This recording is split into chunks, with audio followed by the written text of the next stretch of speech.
And the Toronto sign here at Nathan Phillips Square will be lit up in white tonight to mark International Women's Day. We've been telling you about the celebratory events taking place throughout the city, but a report shows that Toronto is actually one of the worst cities for working women in Canada. Tonight, a call to close the gender gap in Canada.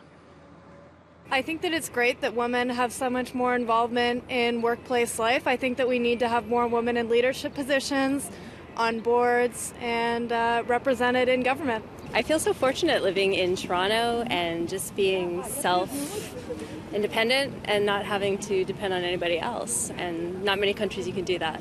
This report from the Canadian Centre for Policy Alternatives looks at the gender gap in the country's 26 biggest cities.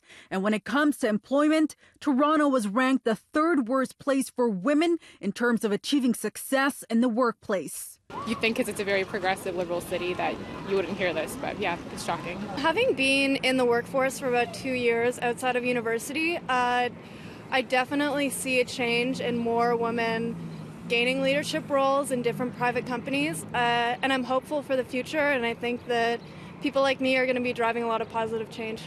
Another report puts a spotlight on how these disparities affect girls and women at different stages in life.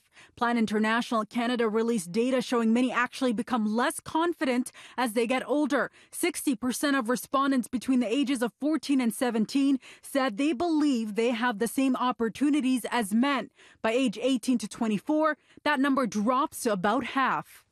Girls are more optimistic about their future and about their place and opportunities in life at that age. But as we enter womanhood and as we enter our field of work or our study, especially if they're more male dominated, we do feel that pressure to change maybe our appearance, how we act, things like that. Having those open conversations, starting in communities and then moving up to the higher levels is very, very important. The Toronto sign lit up to mark International Women's Day. Throughout the show, we've been taking you to various events throughout the city marking today. But studies show there's still a lot of work that needs to be done, especially when it comes to gender equity in the workplace, specifically the lack of women in leadership roles. Take, for example, here, City Hall, 8 out of the 25 councillors are women. Now, we asked the mayor what the city is doing to encourage more women to run for office. We have to overcome obstacles that people feel either practical or perceptual that cause people not to want to run for public office, women and people from other groups that are underrepresented in this, the most diverse city in the world. Are there enough women here at City Council? No, there are not. We'd always like to see more. I think that the more women we have at City Council, it is better. But we also need to have women from diverse populations. We need to have women from all different backgrounds. We need to have people from all backgrounds. The face of City Council should reflect the full diversity and the range of people who are living in our city. And right now, it does not. It tends to skew in proportions that do not look like the people who currently ride the TTC.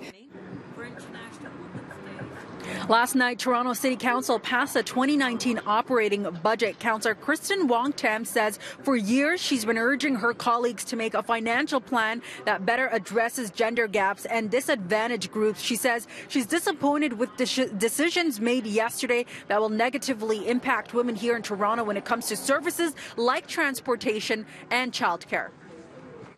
At least 57 to 64% of riders of TTC are women. By way of hiking up the fare at 10 cents starting this April, that will have a disproportionate number of impacts on women because they're the predominant users.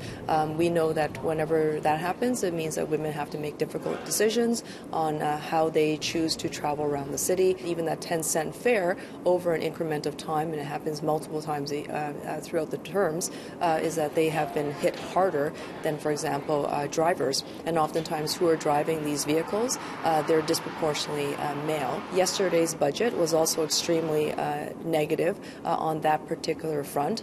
So this was a very unfriendly budget towards women because it only created 210 subsidy spots in 2019 when we have over 11,000 people on the wait list for subsidies for childcare, and most of those individuals on the wait list are women.